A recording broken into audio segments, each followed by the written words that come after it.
Disney has canceled one of its upcoming live-action remakes after Snow White flopped. Well, guys, it seems like Disney might be finally learning their lesson. The entertainment world was rocked by shocking news. Disney has officially hit the brakes on its live-action remake machine. What used to be a guaranteed moneymaker is now coming to an abrupt stop. Studio insiders, speaking off the record, confirmed what many in the industry had feared ever since whispers started about the backlash surrounding the upcoming Snow White remake.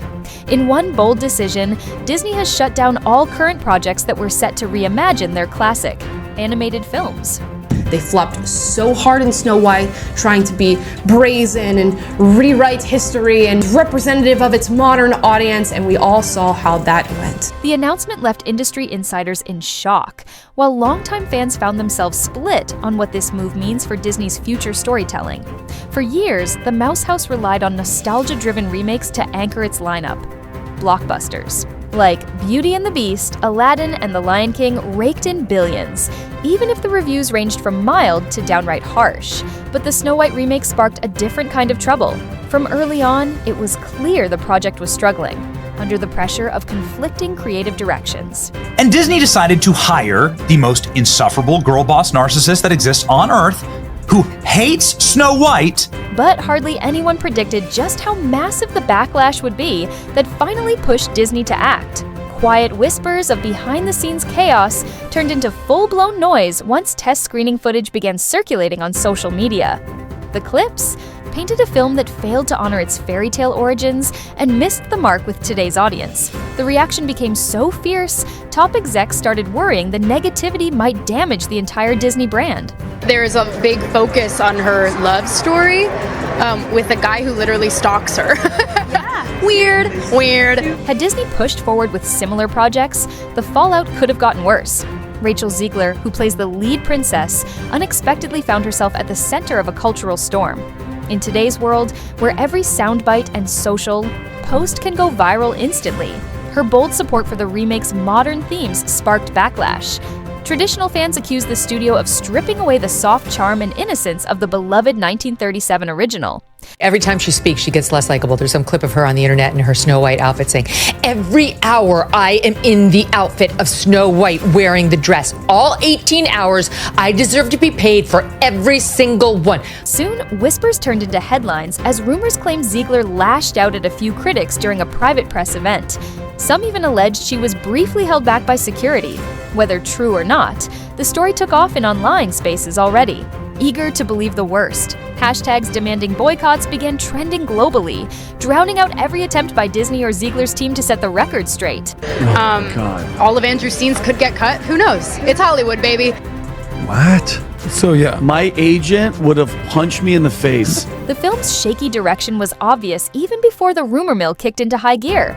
Anonymous crew members, protected by the veil of online secrecy, painted a picture of total chaos on set. Last-minute script changes, reshoots happening at lightning speed, and a constant clash between those wanting to stay true to the original and others pushing hard to make it feel more modern. I was scared of the original cartoon. I think I watched it once and then I never picked it up again. One crew member reportedly vented to a colleague, "It felt like we were stitching two totally different movies together and just praying no one would notice." But test audiences caught on right away. Some viewers pointed out jarring tone, shifts, silly slapstick moments awkwardly paired with heavy-handed speeches on empowerment, leaving the film feeling like a messy blend of conflicting ideas. Then came the leaks, making things worse as raw clips hit the internet showing incomplete visuals and placeholder audio. I'm sorry, but I don't really care what happens with this movie. I really hope her career is pretty much over. I'd be thrilled to see that. The leaks sparked another wave of outrage. Viewers slammed the film's cheap-looking green screen sets, awkward CGI creatures, and dialogue that felt more like viral tweets than lines from a fairy tale. Out of nowhere, Disney's once unshakable marketing machine was in full damage control mode across every platform.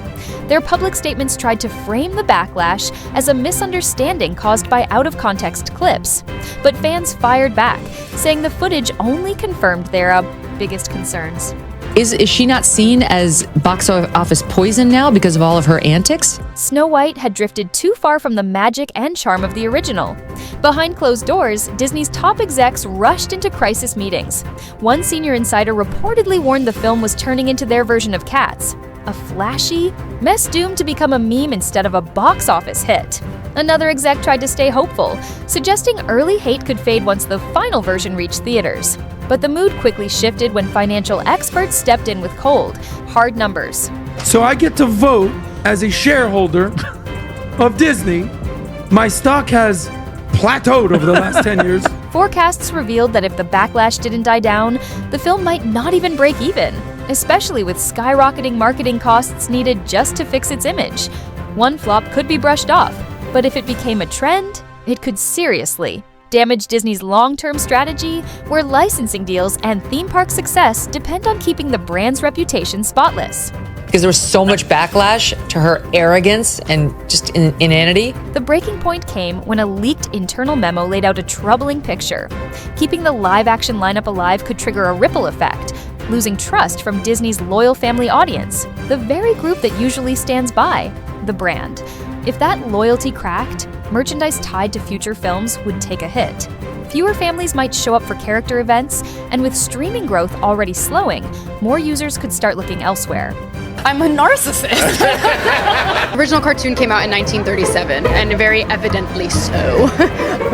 To put it simply, Snow White wasn't just a misstep. It was a ticking time bomb for Disney's entire business model.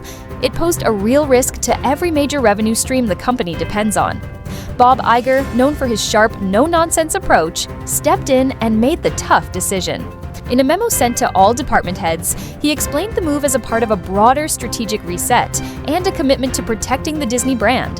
That last part, brand stewardship, hit hard among insiders.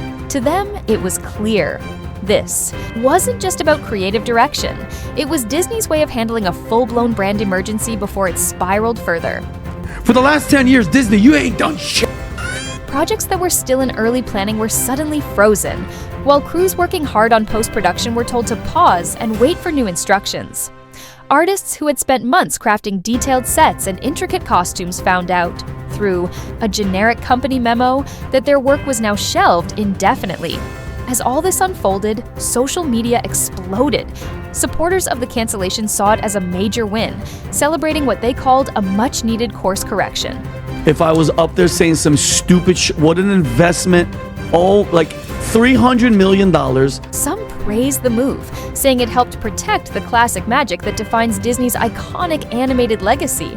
Others, though, were disappointed, feeling like fresh, creative reimaginings had been shut down before getting a fair shot. Online, debates got heated, long threads popped up, trying to figure out what really went wrong with Snow White. Was it the forced messaging, weak storytelling, or maybe just an audience that's grown tired and skeptical of yet another remake? So $500 million. Correct. $500 million. Approximately $500 million in total. Fans who loved The Jungle Book or enjoyed Cinderella were left wondering how Disney got it so wrong this time. Many felt Snow White tried to do too much all at once. Rather than sticking to a strong central theme, the script reportedly jumped around, switching between cheeky, self-aware humor and serious speeches about social norms. In the end, it didn't fully deliver on either, leaving both sides of the audience feeling a bit let down. If she never opened her mouth and she didn't do all this nonsense, people would have gone and watched the movie. Even those within Disney who had backed the bold changes early on admitted, after seeing the film, that it felt more like a battle between nostalgia and reinvention. Without a clear, unified vision, scenes ended up swaying wildly, either dripping with over-sentiment or hammering home heavy-handed messages. That magical balance Disney is known for, it was missing. Then came Rachel Zegler's PR troubles, which only added fuel to the fire.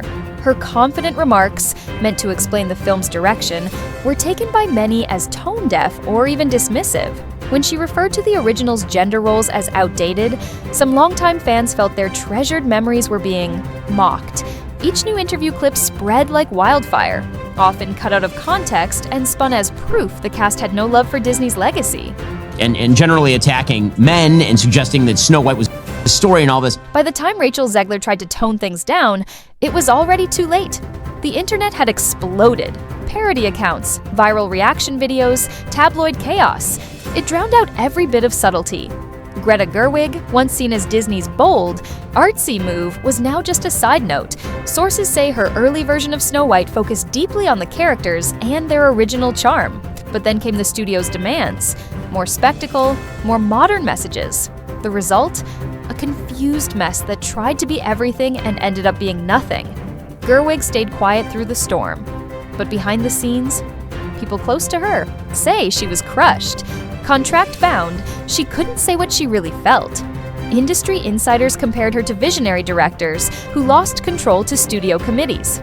Even the most talented creators, it seems, can't survive the machine of big-budget remakes. Snow White didn't just flop, it made people look back at Disney's whole live-action strategy and go, wait, have all of these been this bad? Suddenly, past flops like The Little Mermaid's global stumble or Pinocchio's weak streaming debut felt like early warning signs. Now, those cracks were full-blown fractures. Disney, once so confident, had to hit pause, and fast, as Disney reeled. Other studios watched carefully. No one wanted to be the next to go viral for all the wrong reasons. Some rushed to greenlight original content, hoping to fill the space Disney might leave behind. Merchandising teams panicked. One exec, off the record, admitted there were warehouses full of dolls that might never reach store shelves. Inside Disney HQ, the vibe was chaotic. Some employees were secretly relieved. Creatives who'd pitched original ideas for years saw this as their chance. Meanwhile, departments built solely for remakes faced cuts, reassignments, or worse. Disney's Slack channels were buzzing with rumors of layoffs, streaming transfers, or shifts to theme parks and Marvel projects. Journalists feasted on the drama. Opinion pieces slammed Disney for getting lazy, relying too much on nostalgia. Others defended the studio's intent, blaming social media for fanning the flames. The debate turned meta, about cancel culture, toxic fandoms, and how hard it is to evolve beloved stories without losing what made them special in the first place. But one thing was clear, Snow White hit Disney where it hurt. For the first time. In decades, they pulled the plug on a golden formula before it could do more damage. Analysts ran the numbers. Stopping the remakes could save Disney close to $1 billion over 3 years. But that assumed future films would perform well. A gamble Snow White ruined. If family turnout dropped even 10%, profits would vanish. Worse, Disney risked brand damage, streaming cancellations, lower theme park attendance, and a loss of trust. Now, the word inside Disney is reset. The studio's exploring original animations, fresh fantasy tales not tied to old brands, and new characters built for streaming. Focus groups are back, this time asking how people feel about totally new stories with that classic Disney feel. One exec said it best, "We're rediscovering the thrill of not knowing what comes next." It's ironic, really. A company built on playing it safe now sees opportunity in taking risks. Without 70-year-old blueprints, creators can finally tell modern stories that feel real, not forced. Disney still has power. If it puts that behind bold, original storytelling, it might just spark a new golden era, like the one kicked off by The Little Mermaid and The Lion King back in the day. Still, fans wonder, will Disney stick to this shift once the noise dies down? History says maybe not. One day, a new CEO could decide it's time to bring the remakes back, hopefully with lessons learned. But for now, the message is clear. No more live-action reboots. Not for a while. Finished scripts are getting locked away. Big ideas like a quirky Hercules or a magical sword in the stone? Shelved. Artists who poured their hearts into these projects now watch them vanish into the Disney vault. Some think it's an overreaction, that one failure shouldn't doom everything. But even passion can't compete with a brand worth billions. As for Snow White, it's in limbo. Some say Disney might give it a soft, quiet release. Others think it'll quietly drop on Disney Plus when no one's looking. Either way, it's no longer a centerpiece. It's a cautionary tale. Rachel Zegler's role in this whole saga gave the story real stakes. A young star caught in a corporate mess, forced to face backlash way beyond her control. Critics were harsh, but many also sympathized. Her online presence may shrink for a while as she regroups. PR experts will study this case for years. Greta Gerwig's reputation, still solid with film lovers, most expect her to bounce back at a studio that respects creative freedom. But her Disney chapter shows how hard it is to protect vision inside a media empire. What this all proves is simple. No matter how passionate the team, a movie driven by conflicting agendas and algorithmic formulas can't succeed. Across the fanbase, feelings are mixed. Some cheer the cancellation. They see it as proof that fans still have power. Others are heartbroken, mourning the loss of a genre that, at its best, reimagined their childhoods. But everyone agrees on one thing: This moment marks a turning point. Some say the downfall started with that first leaked photo. Others blame Zegler's comments. Some just think people got sick of the same stories, told again and again. The real cause? Probably all of the above. Now it's about what Disney does next. The company's survived box office bombs, executive shakeups, and animation slumps before, but this forces a deep rethink of what Disney magic really means today. There are whispers of musicals with all new songs, wild animated worlds tackling modern ideas with grace, not hashtags. And across Hollywood, others are watching. Disney's retreat sends a message. Even the biggest brands have to listen. Nostalgia doesn't sell like it used to. In the end, Snow White won't just be remembered as a box office fail. It'll be seen as the moment Disney realized the audience had a limit. For once, a billion-dollar studio stepped back. Maybe temporarily, maybe not. But that silence from the remake machine, it speaks volumes. Now, the only question echoing through Burbank is what comes next?